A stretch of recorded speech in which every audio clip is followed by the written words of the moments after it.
أعوذ بالله من الشيطان الرجيم بسم الله الرحمن الرحيم الحمد لله رب العالمين والصلاة والسلام على أشرف الأنبياء والمرسلين وعلى آله وصحبه أجمعين رب اشرح لي صدري ويسر لي أمري واحلل عقدة من لساني يفقه قولي رب يسر ولا تعسر رب تمم بخير. Assalamualaikum warahmatullahi wabarakatuh.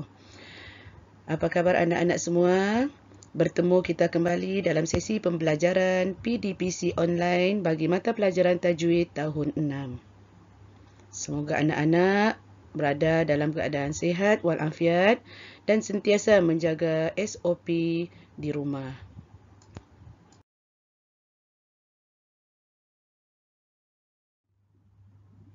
Baiklah, kita teruskan lagi pembelajaran kita bagi lebih mengenali apakah yang dimaksudkan dengan idgham mutamathilah ini.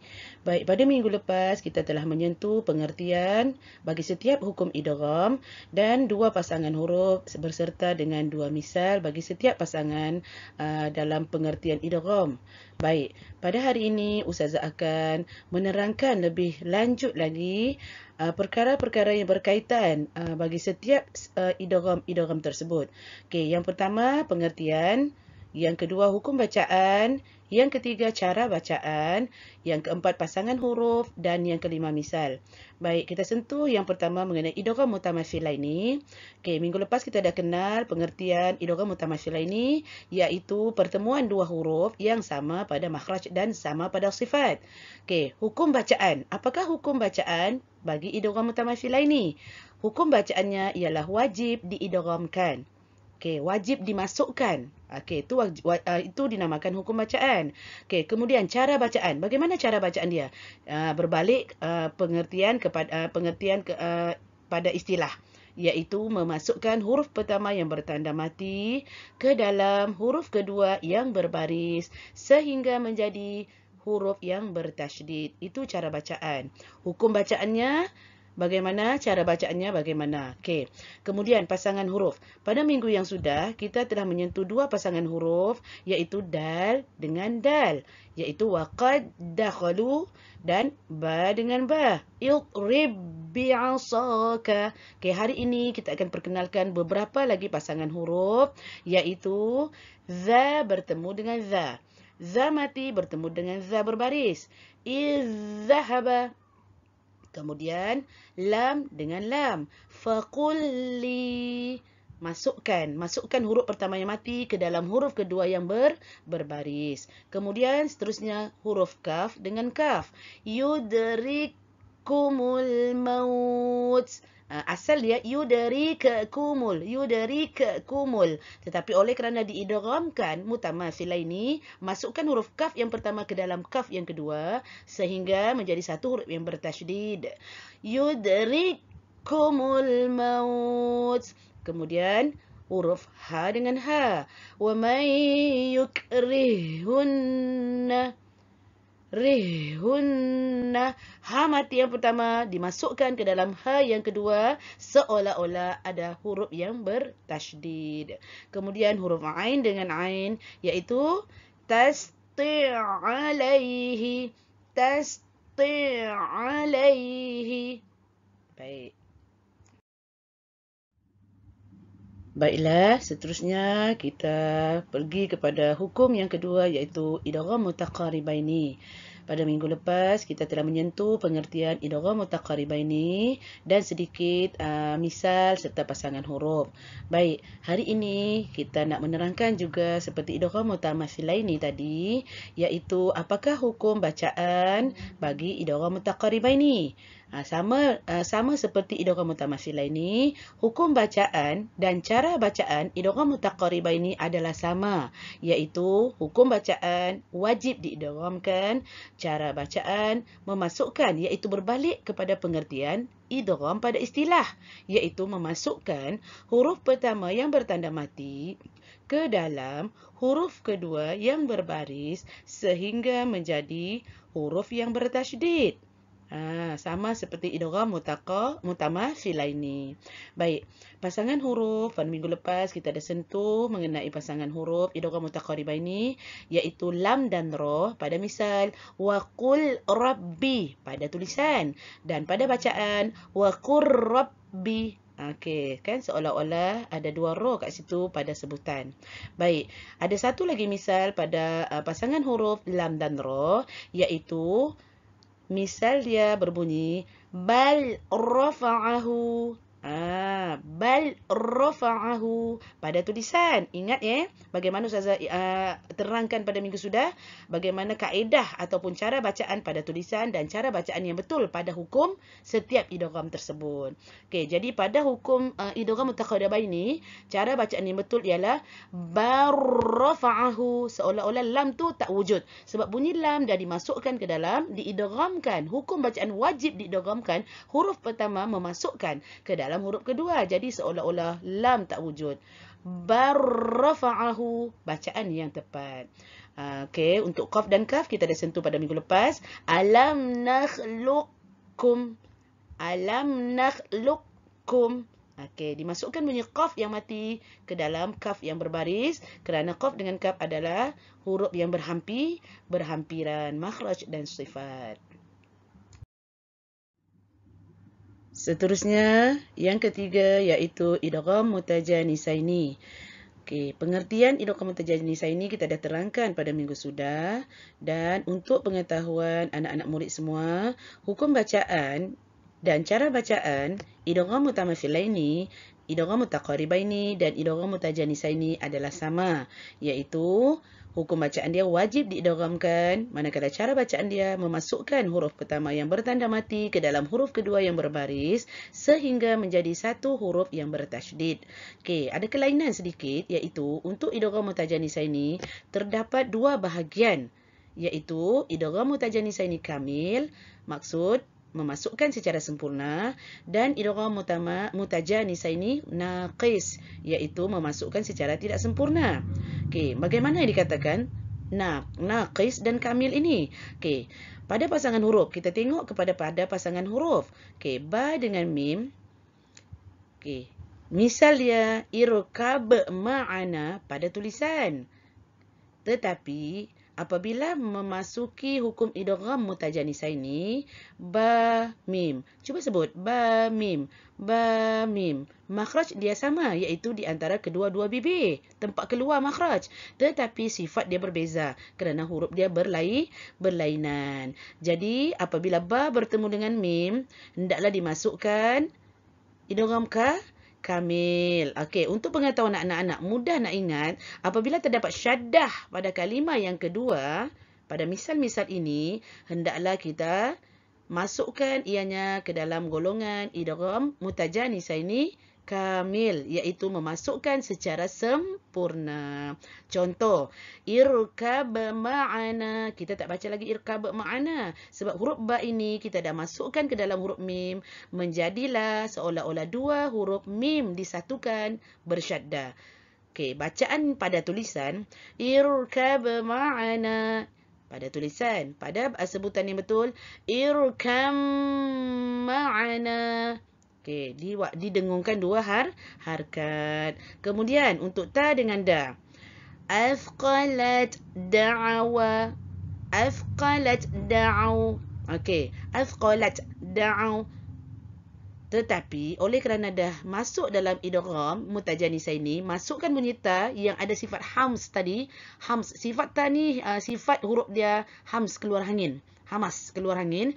Jadi angin dia tak keluar sebab dah dimasukkan ke dalam huruf dal.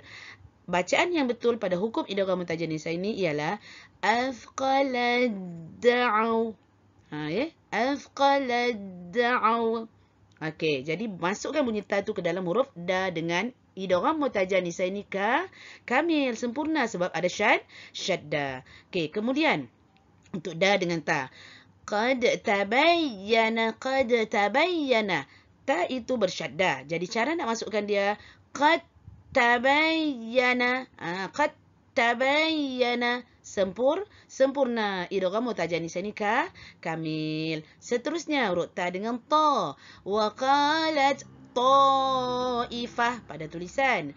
Pada sebutan yang betul. Wa qalat ta'ifah. Wa qalat ta'ifah. Masuk dengan sempurna. Okey. Apabila ta dengan ta. Okey, dekat sini akan berlakunya idgham naqis. Idgham mutajanis ini naqis, iaitu masuk secara tidak sempurna. Kenapa tak sempurna Sebab huruf ta dengan ta itu tidak ada syaddah satu. Kemudian cuba sebut. Mulut kita akan jadi tak sempurna. Rasa macam nak bertukar tu ada kelengkabut sikit. Itu yang dinamakan naqis. Contoh, dengar betul-betul. Ahattu, itu asal pada tulisan. Ahattu bima. Okey, pada sebutan idgham mutajanis ini naqis, memasukkan secara tidak sempurna yang betul ialah ahattu bima. Kalau anak-anak sebut, anak-anak akan tengok keadaan mulut anak-anak macam mana. Ahattu bima, cara nak menukar kedudukan bibir mulut tu kelam kabut sikit berbanding dengan idgham mutajanis ini kamil. Okey, seterusnya sa dengan za. Yalhaz zalik. Yalhaz zalik. Yang ini pun idgham mutajanis ini kamil. Seterusnya za dengan za. Izzalamu. Sama juga idgham mutajanis ini kamil, insya-Allah. Baiklah, sedikit penerangan mengenai tempat yang tidak boleh diidghamkan. Terdapat dua tempat yang tidak boleh diidghamkan, iaitu yang pertama jika huruf pertama terdiri daripada huruf mad. Okey, bagaimana apabila ya mati bertemu ya berbaris? Okey, baik. Di sinilah terdapatnya huruf mad. Ya mati bertemu ya berbaris. Alif waw ya adalah huruf mad. Apabila alif waw ya ini bertemu dengan huruf yang sama, dikecualikan daripada hukum idgham. Okey. Yang kedua, jika berlaku saktah. Okey, apa dia saktah Okey, saktah ini sedikit penerangan. Saktah ini merupakan tajuk pelajaran kita yang kedua akhir dalam pelajaran tahun 6, iaitu dalam tajuk bacaan khas. Bacaan khas ini adalah bacaan istimewa yang hanya terdapat 7 bacaan saja dalam Al-Quran. Dalam 30 juzuk Al-Quran, 114 surah, hanya ada 7 tempat saja yang terdapat bacaan khas. Salah satunya ialah bacaan saktah. Baik, saktah ini bermaksud memberhentikan bacaan sekadar 2 harakat tanpa bernafas dan menyambung semula bacaan dengan nafas yang sama. Okey, kalau kita tengok pada misal yang Ustazah letakkan di hadapan ini. Okey, apabila ha bertemu dengan ha, kita dah tahu ha dengan ha ni adalah idgham mutamatsilaini, sama makhraj dan sama sifat. Okey, jadi dalam kes ini terdapat huruf sin kecil. Sin kecil ini adalah tanda bagi saktah. Apabila dalam hal ini, maka terkecualilah misal ini dalam hukum idgham. Ma aghna anni maliyah. Halaka anni sultaniyah. Memberhentikan bacaan tanpa bernafas. Kita akan berhenti pada kalimah maliyah tanpa bernafas dan meneruskan bacaan pada kalimah yang seterusnya dengan nafas yang kita berhenti tadi. Itulah dinamakan saktah. Jadi, saktah terkecuali daripada hukum idgham. Baiklah, seterusnya kita masuk hukum tajwid tahun 6 yang kedua, iaitu hukum ra.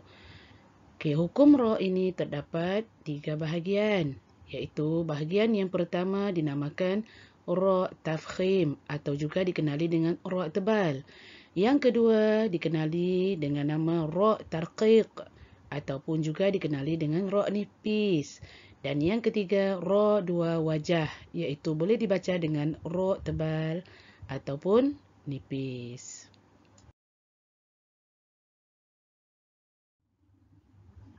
Baiklah, kita pergi kepada hukum ra yang pertama, iaitu hukum ra dibaca dengan tebal. Kenapa ya ra itu dibaca dengan tebal? Mari kita sama-sama melihat apakah sebab ra itu dibaca dengan tebal ataupun tafkhim.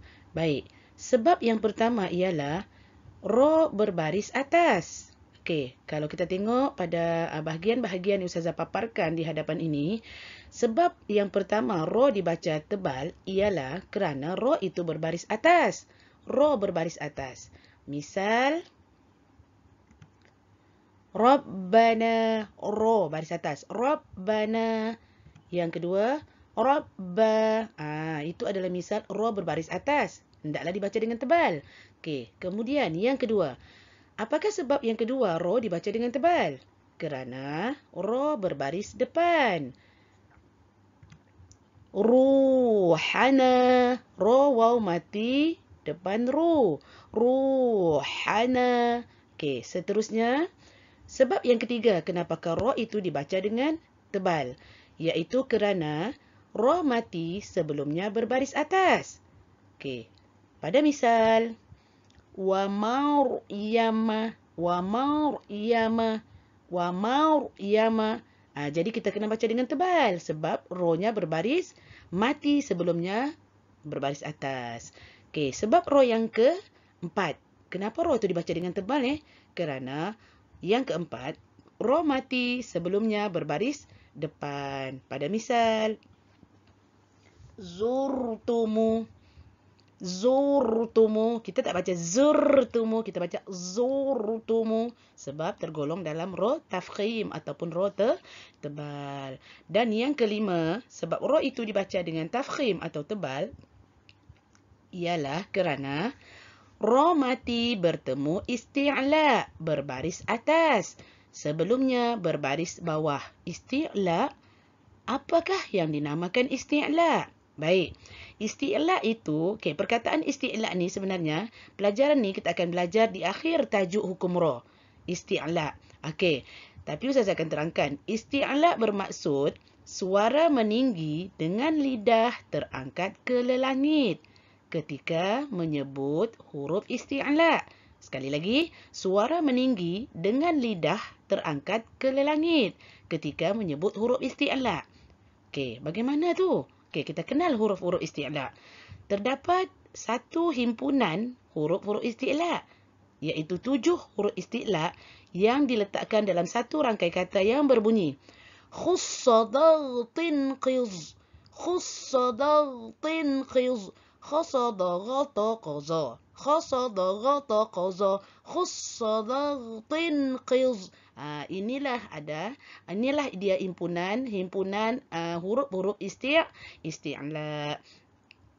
Jadi apabila ro mati bertemu huruf isti'la, kita tengok dekat hadapan ini, dekat huruf ro mati.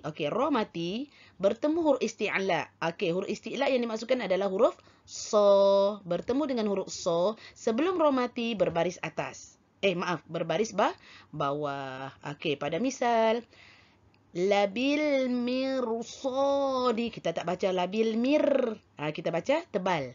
Walaupun kita tahu bahawa ro mati, sebelumnya kalau berbaris bawah kena baca nipis. Tetapi dalam kes ini, apabila bertemu dengan huruf isti'la so, hendaklah dibaca tebal. Jadi bunyi dia labil mirsadi. Sebab ro mati bertemu huruf isti'la berbaris atas sebelum ro mati berbaris bawah. Itulah sebab ro dibaca tafkhim. Pada misal yang kedua, pada masih sebab yang sama, iaitu ro mati bertemu huruf isti'la. Pada misal kedua, fi qirtasin. Ro mati bertemu huruf isti'la to. Tadi kita dah sebutkan to ini tergolong dalam huruf isti'la. Ro mati bertemu huruf isti'la yang berbaris atas sebelum ro mati berbaris bawah. Jadi hendaklah dibaca secara tebal. Fi qirtasin. Jelas ya anak-anak? Seterusnya, sebab ro dibaca dengan tafkhim atau tebal yang keenam, iaitu ro mati sebelumnya hamzah wasal. Baik, sebelum kita mengenali bagaimanakah sebab ro dibaca dengan cara yang keenam ini, kita kenal dulu cara membaris apabila dimulakan dengan hamzah wasal. Ada 4 cara membaris apabila dimulakan dengan hamzah wasal. Sebelum tu, hamzah wasal tu apa? Okey, hamzah wasal ini ialah hamzah yang terletak hanya di permulaan kalimah sahaja dan hanya dibaca ketika memulakan bacaan. Okey, sebab yang pertama, cara membaris yang pertama ialah apabila dimulakan dengan hamzah wasal ialah ikut huruf yang ketiga. Apa-apa huruf saja. Okey, jika huruf yang ketiga berbaris bawah, huruf hamzah wasal yang di hadapan tadi yang tidak berbaris hendaklah dibaca dengan baris bawah. Yang kedua, jika huruf ketiga berbaris atas, hamzah wasal yang tidak berbaris di hadapan itu juga dibaca dengan berbaris bawah. Okey, manakala cara membaris yang ketiga iaitu jika huruf ketiga berbaris hadapan, hamzah wasal di hadapan yang tidak berbaris itu tadi hendaklah dibaca dengan baris hadapan. Manakala yang keempat, hamzah wasal di hadapan yang tidak berbaris itu tadi hanya dibaca dengan baris atas sekiranya dimulakan dengan alif lam. Contoh, alhamdulillah. Tak pernah lagi kita dengar orang baca alhamdulillah ataupun ilhamdulillah. Secara langsung apabila dimulakan dengan alif lam, kita akan menyebut alhamdulillah. Okey, jadi itu adalah 4 cara membaris apabila dimulakan dengan hamzah wasal yang wajib kita ketahui kerana banyak dalam Al-Quran terdapat hamzah wasal. Sekurang-kurangnya kita tahu, apabila bertemu macam ni, hendaklah dibaca hamzah wasal dia berbaris macam ni. Okey, faham ya anak-anak semua Dalam sebab ra dibaca dengan tebal yang keenam ini, okey, kita dah terangkan tadi cara membaris. Jadi yang misal Ustazah tunjukkan kat depan ni tergolong dalam cara membaris yang keberapa? Yang pertama iaitu jika huruf ketiga berbaris bawah, hamzah wasal di hadapan hendaklah dibunyikan dengan baris bawah. Okey, jadi dalam kes ini kita dah tahu sebenarnya kalau baris bawah, maknanya kalau hamzah wasal tu baris bawah, hendaklah dibaca nipis. Ra mati sebelumnya berbaris bawah baca nipis.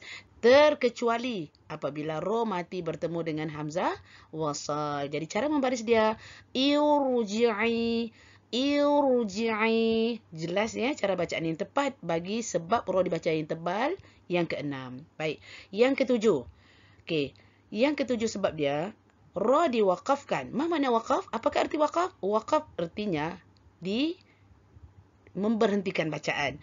Ra diwaqafkan sebelumnya huruf mati, bukan huruf mat, sebelumnya berbaris atas ataupun berbaris hadapan. Okey, kita tengok ra tu.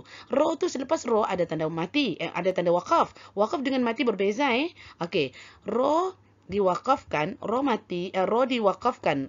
Lepas ra tu ada waqaf, sebelum ra adalah huruf mati. Mesti huruf mati tetapi tidak boleh terdiri daripada huruf mat. Apa-apa huruf saja, bukan alif, bukan waw, bukan ya. Dan sebelum huruf mati itu, huruf di hadapan dia hendaklah berbaris atas. Contoh, Lailatul Qadr. Jadi cara bacaan dia ditebalkan. Lailatul Qadr. Okey. Okey, seterusnya itu bagi baris atas. Dan masih lagi tajuk sebab ra. Maaf. Sebab ra dibaca dengan tebal. Yang ketujuh, bagi sebelum hurufnya sebelumnya berbaris hadapan. Contoh, la fi khusr. Okey, la fi khusr ya. Okey, ra mati, sebelumnya ada huruf mati sebelum ra diwaqafkan. Maaf, sebelum ra diwaqafkan ada huruf mati yang bukan huruf mat dan sebelum huruf mati tersebut adalah berbaris hadapan. Jelas ya anak-anak Okey, seterusnya yang ke-8 yang terakhir sebab ra dibaca dengan tafkhim atau tebal ialah ra diwaqafkan sebelumnya huruf mat, alif atau waw sahaja dan sebelumnya berbaris atas atau hadapan. Okey, contoh, minhul anhar. Minhul anhar tu kita waqafkan selepas ra di ujung tu ada waqaf kecil. Okey, ra diwaqafkan. Sebelum ra diwaqafkan itu, huruf kedua sebelum ra itu adalah huruf alif, huruf mat. Huruf mat adalah mati dan sebelum huruf mat itu wajib berbaris atas.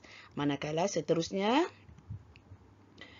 okey, ilan nur. Okey, sama juga ra diwakafkan, wakaf kecil, ra diwakafkan sebelumnya ada huruf mad, waw, dan sebelum huruf waw, huruf mad itu berbaris hadapan.